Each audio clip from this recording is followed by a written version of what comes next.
Hello everyone, this is Zooc and today I'm bringing you a new cooking video. This one is going to be chicken pot pie, a dish that's probably not very familiar to Europeans, even though most countries have a version of meat and vegetable pie, but it should ring quite the bell with Americans as it's a pretty ubiquitous dish. It's one of those dishes that has survived history as peasant food and now is making its way into restaurants as classic fare. I've seen it in a lot of restaurants in the US in a lot of different ways. Usually this pie is made with a pie crust, but this one is going to be with a biscuit topping. So we're going to start off with the meat. That's 750 grams or 1.5 pounds of chicken. I use 2 breast halves and 2 thighs. Put that in a pot with about 3 cups of broth or 3 cups of water plus a broth tub like I used there and some extra Maggi seasoning just to be sure.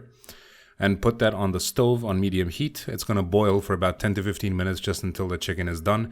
It's okay to just cut into it and check. This chicken is going to be shredded later on and thrown in the mix, so it doesn't need to keep its shape or anything.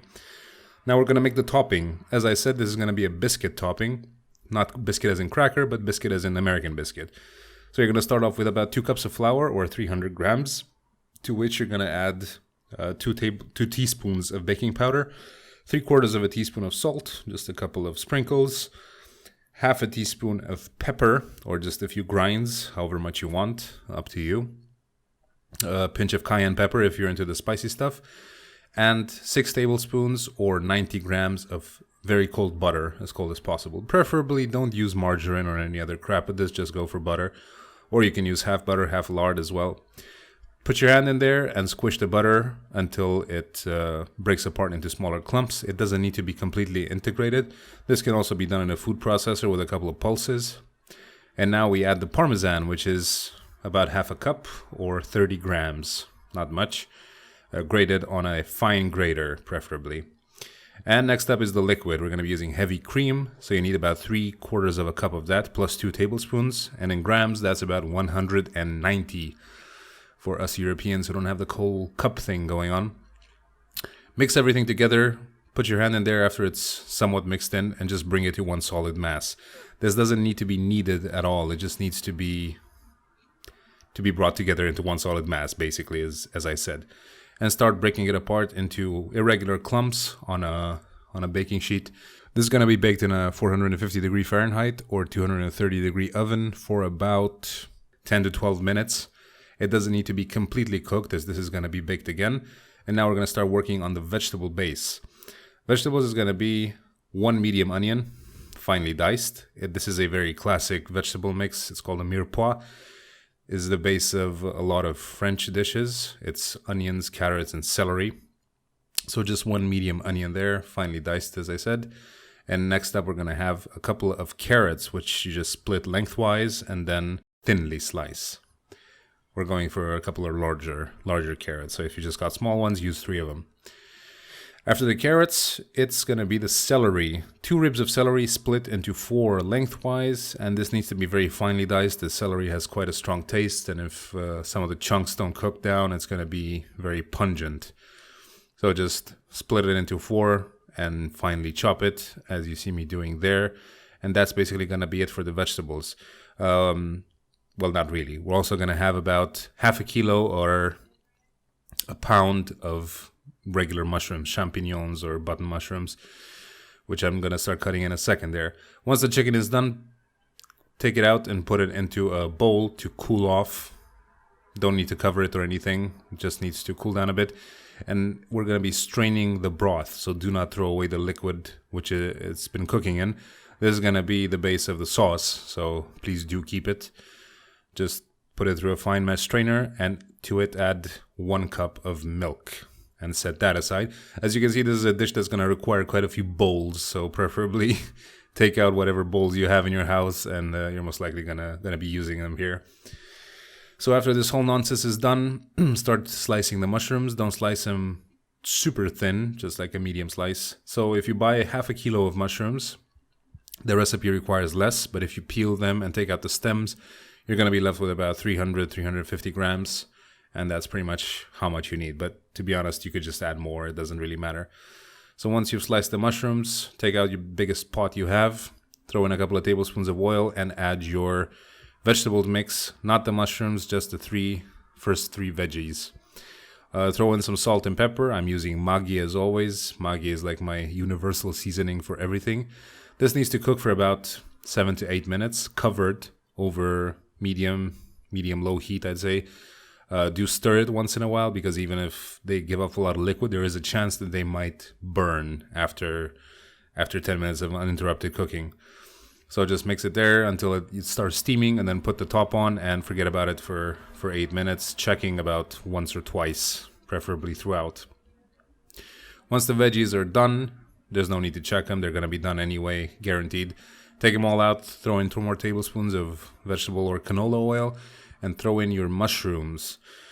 Mushrooms contain a lot of water, so these need to also cook down for about 6 minutes or so, covered. They're gonna reduce to basically nothing in a very short while. And after that period is up, take off the lid, give them a mix around, and throw in about 2 teaspoons of soy sauce. This is a weird ingredient for chicken pot pie, but the recipe I'm using is insisting that it's very important, and also 1 teaspoon of tomato paste. I've made this recipe countless times. When I was in America especially, it's like one of Jenna Bain's favorite foods, especially when I make it. So it's quite good. So after you stir in the soy sauce and tomato paste, just mix those mushrooms around until you hear the sizzle. With mushrooms, you got to listen for the sizzle, because that means all the liquid has evaporated and now they're browning. So they're going to leave a fond on the bottom of the pan, which is basically the brown bits that you see there on the bottom. That's a good thing. Don't try to get rid of those. Those are going to be incorporated into the sauce in just a little bit. So anyway, once the mushrooms are done, take those out and throw in about 4 tablespoons of butter into the pot. We're going to be making a bechamel sauce. As I said, this dish is very peasantly. So, kind of whatever was laying on the farm, like dairy, flour, some veggies, chicken, very basic stuff. So anyway, once the butter has melted, that's going to take a while. Grab a whisk, whichever you have. I'm using a shitty plastic whisk here, but if you're doing this in a stainless steel pot, you can just grab the biggest, strongest whisk you have. This is kind of a pain with that whisk I'm using, but hey, it is what it is. After the butter is melted and the sizzling has subsided a bit, throw in about half a cup or 65 grams of flour, whichever you have, and start mixing that. This is a roux, just FYI. A roux is a mixture of flour plus some sort of fat. Can be made with oil, but it's better with butter. And just cook it down for 1 minute or 2. This is also happening over medium-low heat, by the way. Flour burns very fast, so don't risk it. And start adding your broth and milk mixture slowly in batches. Well, you could just add it all at once, but I prefer to do it slowly because I get a better guarantee that there's going to be no lumps. Even though with that whisk, it's kind of hard to make sure of that, so that's why I switched to a spatula. In about 2 or 3 batches, add all of the liquid, and don't worry if it looks super clumpy. It's gonna smoothen out once it cooks a bit more. So just keep boiling this over medium-low heat until it starts thickening. Like you see there, it needs to be a very, very light kind of texture, not too thick.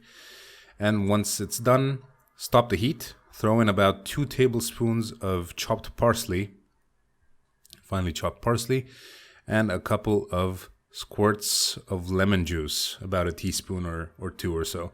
Lemon juice is it's an acid, as you can probably tell, and it's meant to just like boost the flavor of everything else. Chefs often add a bit of acid to their foods at the end of cooking, something that a lot of home cooks don't do yet, haven't caught on to that. It helps a lot in brightening the flavor of everything. So throw in your everything you have, basically, the chicken, the mushrooms, and the veggies. Give it a good mix around, and as a final veggie, we're going to be adding about 3/4 of a cup of frozen peas. Don't need to thaw these, or you can just use canned peas if you don't have frozen, but frozen at least won't get as mushy. And now it's time to taste. Try to avoid the frozen peas if possible, if you care about your teeth. And yeah, just taste for seasoning. Might needed quite a bit of extra salt at this point, but that can be heavily influenced by what kind of broth you're using, what kind of seasoning you have, if any. All these recipes don't actually mention that you should use any seasoning with MSG or anything like that. They just give salt and pepper. but it's always a good idea to use some sort of like Maggi or Vegeta because it just makes it taste better than pure salt. Grab your topping and just crumble it over the top. This is gonna go back into the oven at the same temperature that the topping was baked at, so don't turn that off after it's done. And once you're finished with the topping, having munched on a few of these on the way, throw the pan into the oven on the middle rack and bake it for about 10 minutes or so until the topping is browned and the mixture is bubbling. And as a final garnish, you can just use some more chopped parsley on top of it. This is served piping hot. It's a very homey kind of meal, very hearty food. It can feed a crowd easily, as you can tell, with like not a lot of chicken meat and some very basic vegetables. It's quite tasty, and maybe Europeans won't be so used to that taste. Like I didn't feel so strongly about it when I first had it in America. But it's definitely worth trying if you have like a big family or you got people coming over, and it's good. Give it a shot. Anyway, I hope you enjoyed this video. Thanks a lot for watching. Please click that like button if you liked it, and I'll see you guys next time. Bye bye.